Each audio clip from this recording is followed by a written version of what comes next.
እናንተ ከፈጣሪያችሁ ጋር ዱዓ ማድረጉ ያስፈልጋልና እባካችሁን ከጎናችን ሆኑ። እናያለን እስኪ ድረስ ነው እየሰሩ ያሉ ወንድሞች አሉ። እነሱም በጠቅላላ እያንዳንዱ መረጃና ማስረጃ አሰባስበን በአጠቃላይ እኔ እመኝ አንድ ነገር ስነች ሰላም ጤና ይስጥልኝ። ውድና የተከበራችሁ ውድ የሆናችሁ የኔ ቤተሰቦች እንዴት ናችሁ? ሰላም ናችሁ? ሰላማችሁ በያላችሁበት ያምዳርተ ሰላምና ፍቅር እየተመኘሁላችሁ ዛሬ በአዲስ ነገር ነው የመጣሁት። ጉደኛው አበበ ብዙ ነገሮች አወራ። ልዑል ጋር ከልዑል ቤት መቀመጥ እንደማይፈልግ በጣም በተደጋጋሚ እየተናገረ ነበር። ዛሬ ደግሞ ምን አስቦ ይሆን ታሞ ይሆን ምን ይሆን ምንም በማይታወቅ ሁኔታ እንግዲህ አገር ሰላም ነው ብሎ ልዑላችን እሱ እንትን ያለበት ክፍል ሲሄድ ራሱን ስቶ ምናምን በቃ እንደ ልክ እኔ በመጀመሪያ እነሱ እንደዚህ ሲሉ አውቆ ለማምለጥ ሆስፒታል ከገባ በኋላ ማምለጥ ፈልጎ ነው ብዬ አሰብኩ። እንግዲህ እነሱ እንደሚሉ በጣም ታሞ ደህና የነበረ ሰው ማለት ነው። እንግዲህ ከነ ልዑል ቤት ካመጡት ስንት ጊዜ ሆነው ኦልሬዲ ይህን ሁሉ ቀናት እየመጡ ሐኪሞች ቼክ እያደረጉለት ቁስሉንም እንትን እያሉለት ምናምን ነበር እና በጣም ሰላም የሆነ ሰውዬ ከ3 ቀን በፊት ልጄን ማየት እፈልጋለሁ ብሎት ሲናገር ልዑል አይቻልም ብሎት በዛ ምክንያት እንግዲህ እሱ ምን አስቦ ምን አቅዶ እንግዲህ በስልክ ያወራውን እሱ ፈጣሪ ነው የሚያውቀው። አበበ ከነዚያኞቹ ሰዎች ጋር ተባብሮ ምን እንዳሰበ ባላቅም በጧቱ ሰላም ነው ብሎ ሲከፍት አበበ ፌንት ነቅሎ በቃ ራሱን ሁሉ አያውቅም ምናምን። ከዛ እነ ልዑልም እውነት የታመመ መስሏቸው እንግዲህ አሁን ያለው አበበ ሐኪም ቤት ነው ማለት ነው ድጋሚ። አስቡት በምን ያክል እንደሚጫወትባቸው። ይሄ ሰውዬ ግን የግፉ ግፍ እንደው የፈለገውን ነገር ቢሆን ነገ ጧት የእጁን ያገኘዋል። የእውነት ሰው የዘራውን ነው የሚያጭደው። እና ከ3 ቀን ትናንት ዛሬ ቀን ራሱ ትናንት ዕለት ቀን ሰላም ነበር አለ ልዑል ገብቼ አይቼው ምናምን ደግሞ አሉ የሚከታተሉትም እሱን እና እሱ ሁሉ ነገር ሰላም ነው እያለ ያ ኦልሬዲ ልዑል እንኳን ስለዚህ ሰውዬ እኔም ቤቱ እንዲቀመጥ አልፈለኩም። እኔም በተደጋጋሚ ምንድን ነው ከልዑል ቤት የሚያስቀምጠው ነገር እያልኩኝ ነበረ። ያ ኦልሬዲ ነገር ውስጥ ከእንትን እስከሚል ድረስ ምናምን አንደኛ ነገር ደግሞ በእነሱ ሰው ስለተጎዳ የሆነ ነገር ቢደርስበት ተጠያቂ እንሆናለን። ስለዚህ በደንብ እስከሚያገግም እኛ ጋር መሆን አለበት ብሎ ልዑል በኮሜንትም ብዙዎች እየጠየቃችሁ ስለነበር አንድ ላይ ጠቅልል አድርጎ ተናግሮ ነበረ። እሺ ብለን እኛም እንግዲህ በዛው በአበበ እንትን እሱ እንኳን ከልዑል ቤት መቀመጡንም አልፈለገም። ምክንያቱም ሆስፒታል ሲሆን አስቡት የራሱ ዘመዶች እንደዚህ አብሮት የሚሰሩ ወንጀለኞች ምን ያየ መጣ ይጠይቃል። ምንም ተቆጣጣሪ የላቸውም። ግን ቤቱ ካመጣው በኋላ ግን እንደዛኛው አልሆነለትም። ሰው መጥቶ አይጠይቀው። ማንም ሰው ከነ ልዑል ውጭ ሌላ ሰው እነ ልዑል ቤት መጥቶ የአበበ ዘመድ ጓደኛ ምን የተባለ ማንም አይጠይቀውም። እና ያ ሁሉ ስለቀረበት ይመስለኛል እንጂ ዛሬ እኔ ይቅር ይበለኝ አሞትም ሊሆንም ይችላል። ግን እንደኔ ግን ሳይታመም አውቆ እንትን ለማለት ፈልጎ ሊሆን ብዬ ነው ያሰብኩት። ለመጥፋት ከሰዎቹ ጋር በስልክ ተነጋግሮ ከጓደኞቹ ጋር እንዲያጠፉት ፈልጎም ሊሆን ይችላል። ኦልሬዲ አበበ እግሩ ተሰንጥሯል። መሄድ አይችልም ማለት አትችልም። ልጥፋ ካለ አቅፈው ይዘው ሂደው መኪና አስገብተው ሌላ ቦታ መውሰድ ይችላሉ። ቀናውን ማሰብ ነው እንጂ መጥፎ ነገር ካሰቡ እግሩ ምንም እንትን ለመጥፋት እንትን አይለውም። እነሱ ራሳቸው መውሰድ ይችላሉ። ስለዚህ ምን ማለት ይሄንን እንትን ተጠቅሞ ለመጥፋት ፈልጎ ይሆን ብዬ አስብኩኝ። ልዑል ደግሞ እንግዲህ እንደሚለው ከሆነ በጣም ታሟል ምናምን አለ። ያው አበበ በተፈጥሮ እንደሚያካብር ታውቃላችሁ። ይሄን ሁሉ ቀናት አንድ ሰው በጥይት ተመቶ ስንት ወራት ሙሉ ሐኪም ቤት በስንት መከራ ነው ያወጡት። ታማሚ ቦታ መልቀቅ አለብህ ምናምን ተብሎ እና እየለገመ በጣም ብዙ ጊዜ አድክሟቸው ነበረ። በስከመጨረሻ ወጣልን ብለው እንትናቸውን ሳይጨርሱ ዛሬ ደግሞ በድጋሚ ታመምኩ ብሎ መልሶ ሐኪም ቤት ገባላችሁ ማለት ነው። እንግዲህ ልዑል ይሄ ነገር ብዙም አላማረውም። ኦልሬዲ ሰው ከዚያ የሚጠብቅ ሰውም አዲስም ያዛ እሱ ጋር ምንትን የነበረውም ብቻ ሁለት ሶስት ሰዎች እሱ ጋር አድርጓል። እንግዲህ እስኪ እንደ እግዚአብሔር ፍቃድ ምን እንደሚፈጠር መጨረሻው ማየት ነው የምፈልገው። የእውነት ይሄ ሰውዬ ተሽሎት ተመልሶ ወደ ቤት ይመጣል ወይስ ይጠፋል የሚለውን እያየን እንፈርዳለን። እንግዲህ ልዑል እግዚአብሔር ይጠብቀው። እሱ በመልካምነቱ ብዙ ነገሮች እያደረገለት ነበረ ቤት ውስጥ አስቀምጦ። ግን ደግሞ አበበ ደግሞ አልበለው አለ ጥጋቡ። በጣም ከአቅሙ በላይ ሆነበት ታውቃላችሁ። ስለዚህ ይህን ጉዳይ ደግሞ መጨረስ ስላለበት አበበ ያሰበውን ምን እንዳሰበ እስኪ እንግዲህ አሁን ልዑል ጎበዝ ከሆነ እዛ ካሜራ ደብቆ ሐኪም ቤት ውስጥ ማለት ነው እሱ ምን እንደሚያስብ የሚያወሩትን ምናምን እንደዚያ ቢያደርግ በቃ አበበ ውሸቱን እየተጫወተበት እንደሆነ ማየት ይችላል ማለት ነው። ቪዲዮ ምን ማለት ትንሿን ካሜራ ከደበቀ ግን ደግሞ ትዝ አይለውም እርግጠኛ ነኝ።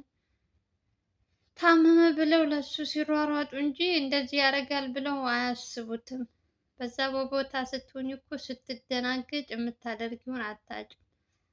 እና እኔ እንደኔ ሀሳብ እንደዚያ ቢያስቀምጥ ብዬ ነው የማስበው። ሆን ብሎ ነው እንጂ ታሞም አይመስለኝም። አይገርማችሁ? ታሞ አይደለም፣ ምግብ ይበላል ሰውየው፣ ይጠጣል። እንዴት ነው? እኔ እኮ ግራ ገባኝ። እግሩ ነው የታመመው። ፌንት የሚያስበላ ነገር ምን ተገኝቶ ነው እኔ ግራ ገባኝ። እነሱ ሲገቡ ማያወራ ጸጥ ጸጥ ብሎ ራሱን ስቶ ምናምን ልዑል ራሱ ምን በላ ብሎ በቃ ምን አሰበ? ምን ማለት በምግብ አድርገው ሰጥተውት ይሆን ብሎ በቃ እዛ የነ ልዑል የምትሰራላቸው ልጅ ናት። እንግዲህ እሷ በጣም ስንት ቀን ሙሉ ይሄ ሁሉ ከካሜራ ጀርባ ያለውንም ሰው እነ ልዑል ጭምር የሚበሉት እሷ እየሰራች ነው። እና እንደዛ ነገር አታደርግም። ሲጀመር ልጅቷ እንደዛ ነገር የምታደርግ አይመስለኝም። ምን ልታደርግ መጀመሪያ አበበ መድኃኒት ልትሰጠው የምችል ልጅ ምንም ከአበበ ጋር የሚያገናኛት ነገር የለም። ታዛ ነው። እኔ ይሄ ነገር አላውቅም። እንግዲህ ሕክምና ወስዶ ምን በልቶ እንደተመረዘ ምን ሆኖ እንደሆነ እንግዲህ ሕክምናው ሲያልቅ ማወቃችን አይቀርም። በምግብ አይመስለኝም። ልጅቷ እንዲህ ነገር የምታደርግ አይመስለኝም። ኦልሬዲ አበበ ጋር መድኃኒት አድርጋ ለምሳሌ ቢባል ሌላዎቹስ እንዴት እንትን አሉ? እነ ልዑልም እየበሉ ነው። እነዚህኞቹም እንደዛው፣ አበበ የሚጠብቀውም እንደዛው። ኧረ እኔ አላውቅም። ብቻ እውነት ሰው መጥፎ ነገር ያስባል። በእርግጥ ምን ባላት ብዬ ተጠራጥሬ ነው እኔ እንግዲህ አላውቅም። ምን ባላት ብር አታሏት እንደዚህ አድርጊው ከተባለች ደግሞ የልዑል ሰዎች እንደዚህ አድርጊ እንደዚህ ብለው አያዟትም። እርግጠኛ ነኝ። ኦልሬዲ አበበን የሚጠላው ሚኪ ነው። ሚኪ ደግሞ እንደዚህ አይነት ነገር በፍጹም አያደርግም። እኔ 100% እርግጠኛ ሆኜ ነው የማወራው። እንደውም ሚኪ እንትን የሚለው እያስጨነቀው ነው ነግሬያችኋለሁ። ስራውን እንኳን መስራት እንዳልቻለ ማለት ነው። አበበ እንዲሻለው እኔም ወደ ቀድሞ ስራዬ እንድመለስ ነው እንጂ የሚል እንደዚህ አይነት ነገሮች የሚያስብም አይመስለኝም። አያደርገውም። ብዙ ሰው ይጠራጠራል። እንግዲህ አሁን አበበ እንደዚህ ሆነ ሲባል መድኃኒት ሰጥተውት ነው እንደዚህ ነው ምን ሊሉም ይችላሉ፣ እዛ የእሱም ቤተሰቦች ምናምን። ግን ደግሞ በሕክምና ሁሉም ነገር ስለሚታወቅ ይሄን ያክልም እንትን የሚያስብል እንትን የሚልም ነገር አይደለም። ኦልሬዲ ሐኪም ቤት ነው አሁን ያለው።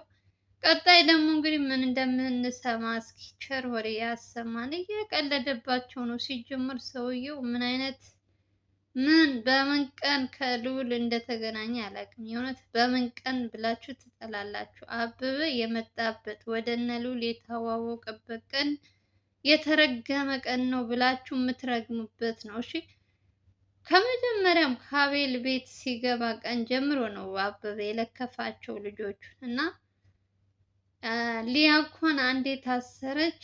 ስለሷ በቃ ምንም ነገር አንሰማ ምን አንል ብዙ ችግር አላመጣችባቸው።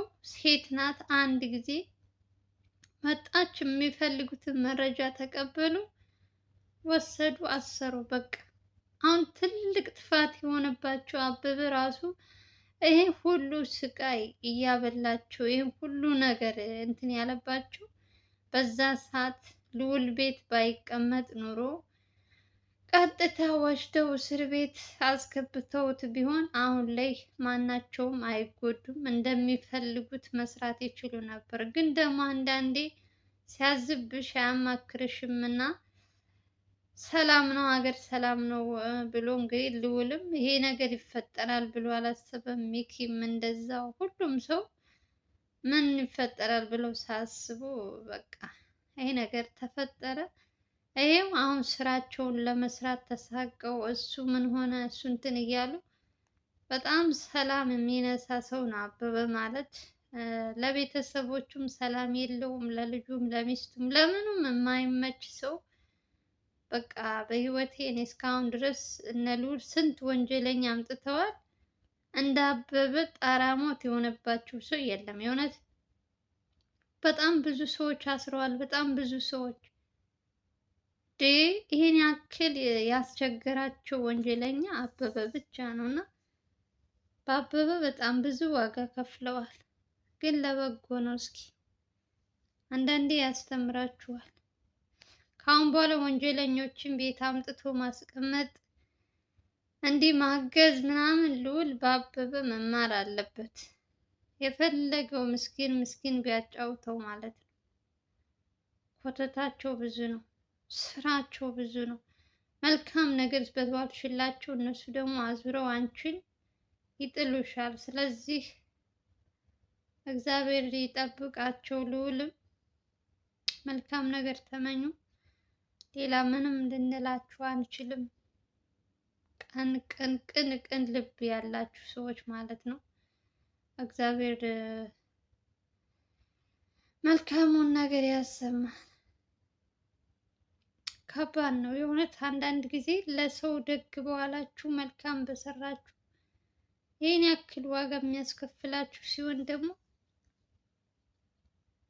ትንሽ እንደ ሰውኛ ስታስቡት ይከብዳል። ግን ይሁን እስኪ ለበጎ ነው፣ ለበጎ ነው። ይሳካል ሁሉም ነገር። አረ በመድኃኒዓለም እኔ ስንቱን አየሁት የእውነት። በአሁኑ ግን እንደ አበበ የሰለቸኝ ሰው የለም። በስማ እና የአበበ ነገር መቼም በየጊዜው አያልቅም። አያልቅብሽ አያልቅብት። የሆነ ሰውዬ እንግዲህ አንዴ ተቅማጤ አንዴ እንትን አንዴ ምን እያለ እንግዲህ 24 ሰዓት ልዑል መቼም እኔ እኮ ልዑል በጣም ነው የሚያሳዝነኝ እውነት። በጣም የዋህ እንደሆነ ስለሚያውቅ እኮ ነው የሚጫወትበት። ኮስተር ቢልበት እንደ አቤል እንደዚህ አይጨማለቅበትም ነበር። እሱ ደግሞ በተፈጥሮ መኮሳተር የሚሉት ነገር አልፈጠረበትም። በቃ አዛኝ ምስኪን ምስኪን እያጫወታቸው፣ አበበ ደግሞ ከላዩ ላይ ፊት አለበት። በቃ አንዴ እንትን ሆንኩ አንዴ ምን እያለ እየተጫወተበት ነው። በቃ በተለይ ስራው እንዳይሰራ እሱን ቁጭ ብሎ እንዲጠብቀው እንደ አራስ ነው የሚፈልገው። እንደ አራስ ገንፎ እንትን ነው የቀረው። እውነቴ እኮ ነው። ገንፎ ገንፉልኝ ብቻ ነው የቀረው። አበበ ተጨማለቀባቸው። አንደኛ ልዑል ነው እንደዚህ የሚያደርገው። አሳልፈ ስጥ ስጥ ስጣን። እንግዲህ እኛ እየለፈለፍን ነው፣ ምንም ሰሚ ያጣን ወገን። እኔ አሁን ድክም አለኝ ስለ አበበ ማውራት ራሱ። አሁን እንኳን ትቻለሁ ስለ አበበ ማውራት፣ ምክንያቱም ሰለቸኝ። እየሰማሁ ብዙ ነገሮች በውስጥ የሚላኩልኛል ስለሱ ብዙ ነገር፣ ግን ደከመኝ። በቃ ተወዋል። ስለዚህ የዛሬው ደግሞ ትንሽ አሳሳቢ ነው። ለመጥፋት ፈልጎ ነው ወይስ ታሞ ነው ሐኪም ቤት ተመልሶ የገባው የሚለውን በደንብ ይህንን እኔ መጨረሻውን እነግራችኋለሁ። አጣርቼ መጥቼ ማለት ነው። አዛ ሐኪም ቤት ምን ገጥሞት ነው የገባው? በምግብ መመረዝ ነው ወይስ ምንድን ነው የሚለውን እስኪ እሱንም እናጣራና በተረፈ ምንም ልላችሁ አልችልም። ቪዲዮን ላይክ አድርጉ ጋይዝ። አረ ፕሊዝ እኔ ስንት ውጣ ውረድ አድርጌ እየመጣሁ እናንተ ላይክ አድርጉ ላይክ አድርጉ። 20 ሺህ አስገቡኝ እያልኳችሁ ነው። ደግሞ 20 ሺህ አስገቡኝ ስሞትላችሁ 20 ሺህ ሁላችሁም ስትገቡ ሰብስክራይብ አድርጉ። ቪዲዮን ላይክ ብታደርጉ እኮ ለብዙ ሰው ተደራሽ ይሆናል። ሰብስክራይብ የሚጨምርልኝ ነበር፣ ግን እናንተ ላይክ አታደርጉ። ትገባላችሁ 500 600 ሰው ገብታችሁ የክፋታችሁ ክፋት ላይክ የሚያደርጉት 30 40 ሰው ናቸው። ወይኔ ኧረ በመድኃኒዓለም ኧረ ተው ተው፣ መልካም ቅልብ ቢኖረን ተው ወገን። ይሄ ሁሉ ሰው እየገባ ላይክ ቢያደርግ ምንድነው ጥቅም? ምንድነው ጉዳቱ? ንገሩኝ። እውነት እኔ እኮ ከእናንተ የሚቀንስባችሁ ነገር ቢሆን የእውነት እኔ አልጠይቃችሁም። የሚቀንስባችሁ ነገር ቢሆን አልጠይቅም። ግን ደግሞ ምንም ነገር አይጠይቅም፣ አይቀንስባችሁም። መልካምነት ብቻ ነው የሚጠይቀው እንጂ ከኪሳችሁ 0.5 ሳንቲም አይቆርጥባችሁም። እና ያበበን ነገር አጣርቼ በሌላ ቪዲዮ ነግራችኋለሁ። ምን አጋጥሞት ነው የገባውን የሚለው። ለዛሬው ይሄን ይመስላል። ሰላም እና ፍቅር እየተመኘሁላችሁ በሌላ ቪዲዮ እንገናኛለን። ሀገራችሁ ኢትዮጵያን ሰላም ይመልስልን እያላችሁላችሁን በጸሎታችሁ አስቡን። አሁን ደግሞ ጾም ነው ወቅቱ። ሙስሊሙም ክርስቲያኑም እንግዲህ ሀገራችንን ሰላም ይመልስልን እያላችሁ በሌላ ቪዲዮ እንገናኛለን። ባይ ባይ።